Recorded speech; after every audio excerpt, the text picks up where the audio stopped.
soldier fires his 8th round. A small piece of metal flies out of his rifle with a sharp, metallic ping.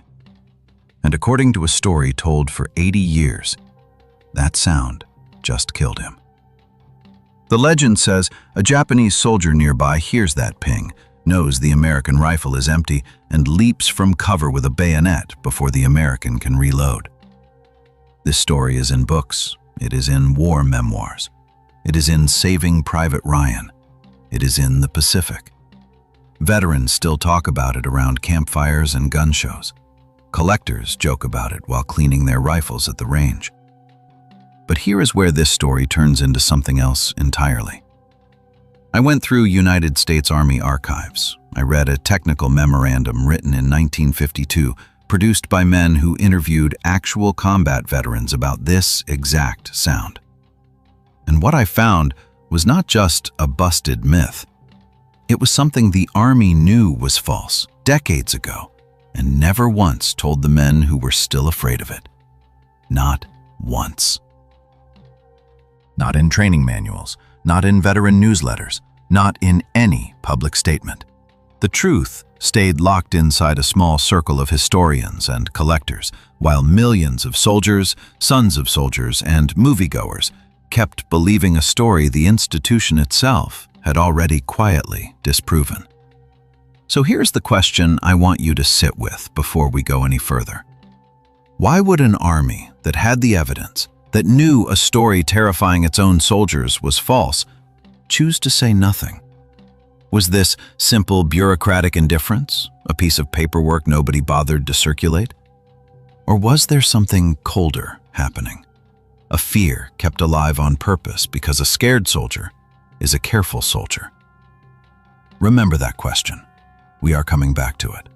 But first, I need you to feel what this sound actually meant to a man holding that rifle in real combat. Not in a documentary voiceover. In the mud.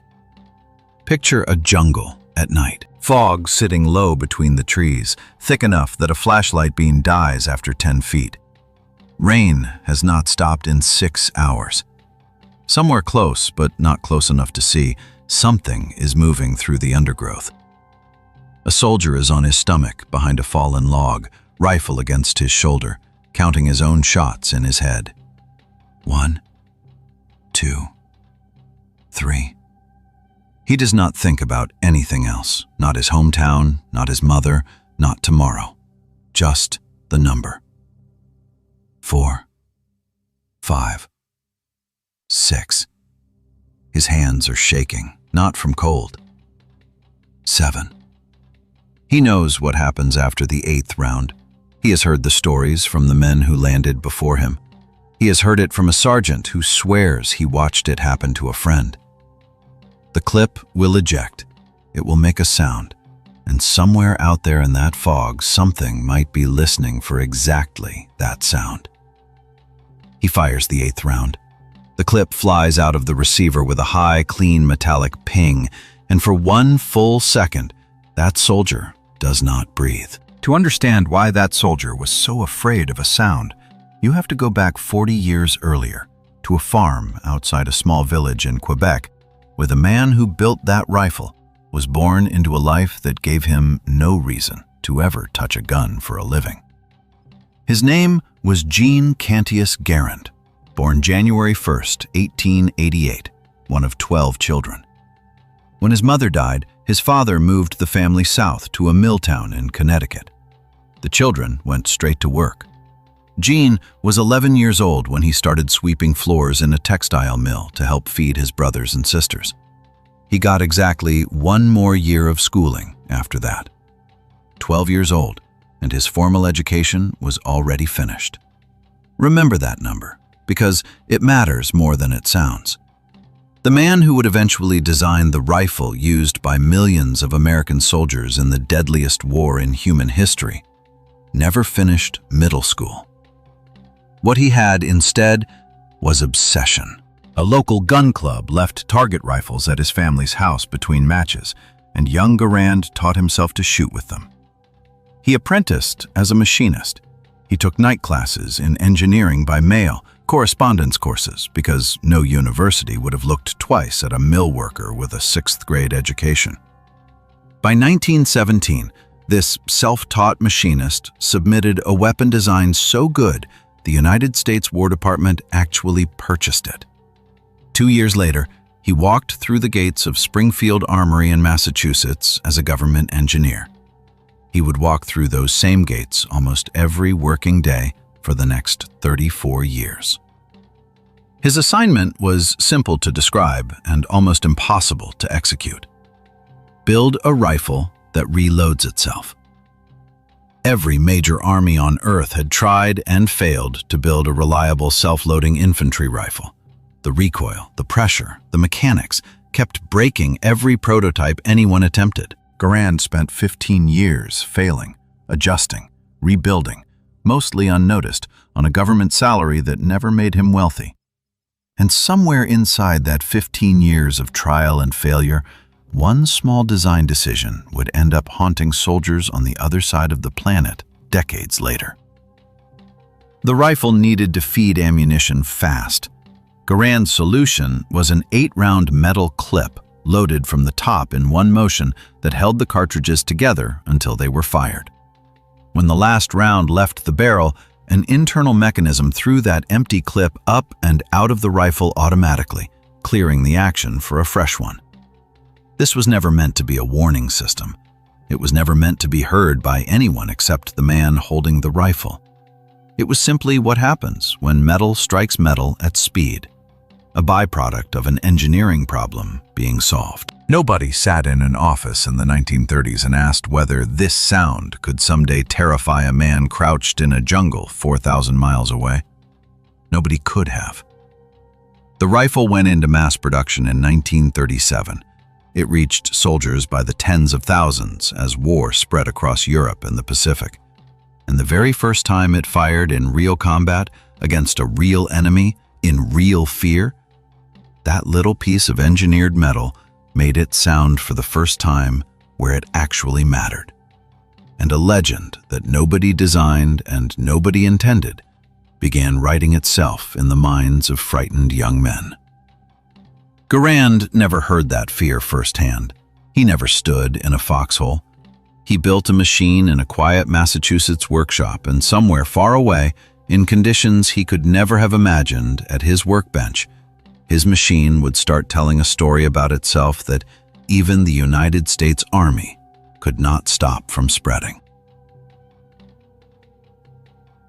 Somewhere between 1942 and 1944, on islands most Americans could not have found on a map, that sound stopped being a simple mechanical byproduct and became something closer to folklore.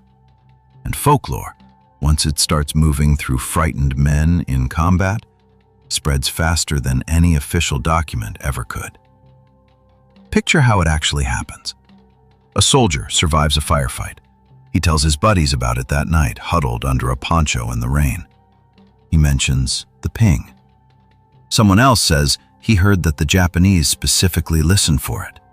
Someone else adds that he heard a man got bayoneted right after his clip ejected. Nobody checks where that detail came from. Nobody asks for proof. In combat, a story does not need evidence. It only needs to feel true, because feeling true is enough to change how a man holds his rifle. Within weeks, across different units on different islands, soldiers who had never met each other were repeating some version of the same warning. Watch your last round. They are listening. That is how legends survive in war. Not through command briefings, but through mouths, passed hand to hand faster than any official memo could travel. Here is the part that should genuinely disturb you. Japanese field manuals captured later in the war show Imperial soldiers were told American infantry carried bolt-action Springfield rifles, 5 rounds, reloaded by hand. The Japanese command did not even know the Garand existed as standard issue for most of the early Pacific campaign. There is no captured training document instructing soldiers to listen for a clip ejecting. There is no interrogation record of a Japanese veteran describing this tactic. Not one. Sit with that. The enemy this myth was built around never even knew the myth was possible. This was not psychological warfare invented by Tokyo. This was a story Americans built for other Americans, out of fear, out of the chaos of jungle combat, out of the very human need to explain why some men die and others survive. Fear needed a shape, and the ping gave it one. And war fear behaves in a very specific way that almost nobody talks about outside of military psychology. In extended combat, a soldier's brain becomes a machine built to find patterns, because finding patterns feels like control. If a man believes a specific sound might get him killed, and he survives anyway, his brain does not conclude the danger was imaginary. It concludes he was lucky, and the danger must have been real. Every survival reinforces the myth instead of disproving it. That is not weakness. That is how the human mind is wired to process the survival of terror. So the ping myth did not need real evidence to survive the war. It only needed enough soldiers repeating it, enough veterans nodding along, enough silence from the one institution that actually had access to the data that could have ended it in an afternoon. And that silence, the choice by the United States Army to say absolutely nothing while this story spread across an entire generation of American soldiers, is where this investigation gets uncomfortable. Because somebody, somewhere in Washington, eventually did look at the evidence, and what they found and what they chose to do with it afterward is the part of this story almost nobody has ever heard. The year is 1952. The war has been over for 7 years. Men who once counted rounds in the mud are now working ordinary jobs, raising children, trying to forget the fog and the fear.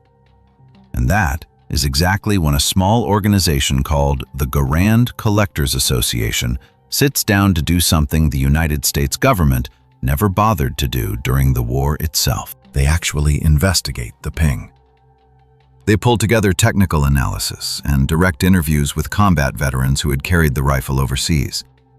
And their conclusion, written in a quiet memorandum that almost nobody outside a narrow circle of collectors and historians has ever read, is blunt. The ping, as a tactical weakness that got American soldiers killed, was almost certainly a myth.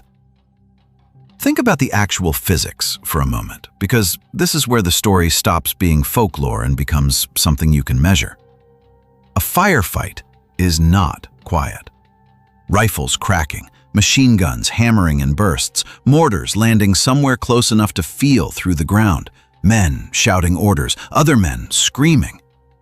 Inside that wall of noise, a small piece of stamped steel weighing almost nothing ejects from a rifle receiver.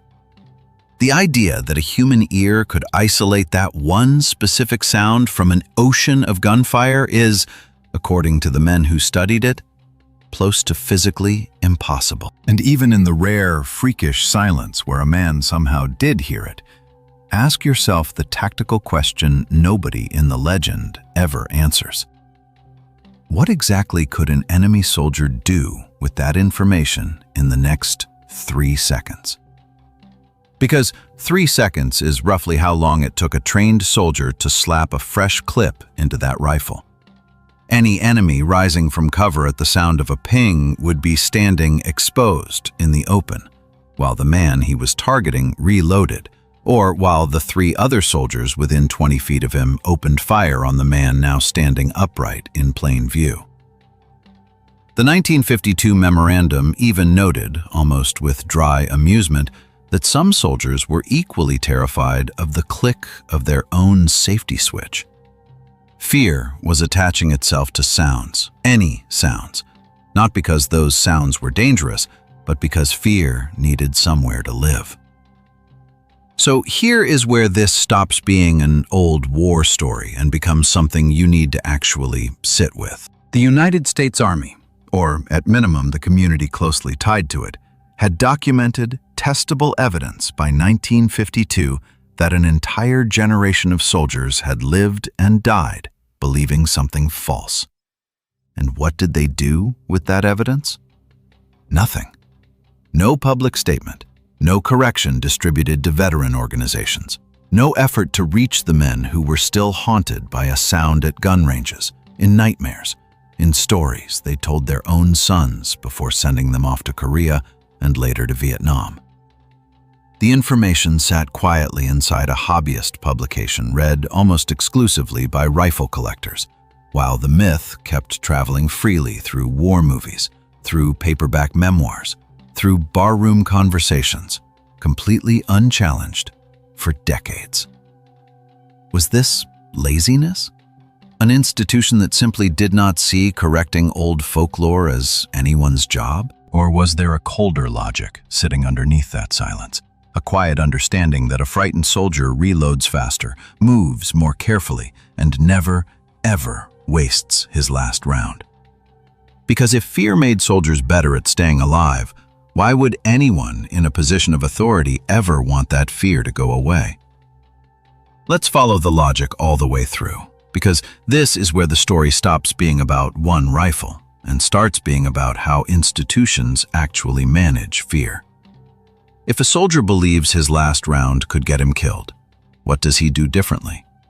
He counts his shots more carefully. He hesitates before firing his 8th round in a low-threat situation, saving it, staying alert a fraction longer. He reloads faster because his hands have been trained by fear, not by discipline. He tells the man next to him to watch his back during that vulnerable half-second. Every single one of those behaviors makes a soldier marginally more careful in exactly the moments when carelessness gets people killed. Now, ask yourself the uncomfortable question nobody in any war documentary ever asks out loud. If a false belief happens to produce more disciplined, more alert, more cautious soldiers, does the institution that benefits from that discipline have any real incentive to correct it? Nobody needs to sign an order. Nobody needs a memo titled, "Let the myth survive." Silence does the same job as an order. And silence leaves no paper trail, no signature, no accountability. Nothing a historian could ever point to as proof of intent. That is the uncomfortable difference between a mistake and a silence. A mistake gets written down somewhere, eventually, by someone trying to fix it. A convenient silence gets written down nowhere, by design or by accident. And either way, it survives exactly the same length of time, which, in this case, turned out to be 80 years and counting. And the myth did not just survive in memory, it got built into American identity itself. That ping is in Saving Private Ryan. It is in the Pacific. It sits in paperback war memoirs sold in airport bookstores. Veterans, some of whom absolutely knew by the 1950s that the danger was exaggerated, kept telling the story anyway to their sons and grandsons, because a good story about surviving fear is more powerful than a footnote about acoustics. The legend did not need to be true. It only needed to feel true enough to keep getting repeated, generation after generation, until the sound itself became inseparable from what it means to be an American soldier in the Pacific War. Meanwhile, the institution that had every tool necessary to end that myth in an afternoon, archives, veteran testimony, technical analysis, chose 80 years of silence instead of one public correction. So here is what I want you to actually sit with after watching this. Was this simple bureaucratic indifference? An old piece of paperwork nobody in Washington cared enough to circulate to soldiers who needed it? Or was it something colder and more deliberate? A quiet decision that a frightened soldier is a useful soldier, and that some truths are only inconvenient once you say them out loud. And once you accept that this happened with one small sound on one specific rifle, ask yourself what else you have been told about war that was never actually corrected, because the fear was doing exactly what someone, somewhere, needed it to do. Tell me in the comments, Do you think the silence was an accident or a choice?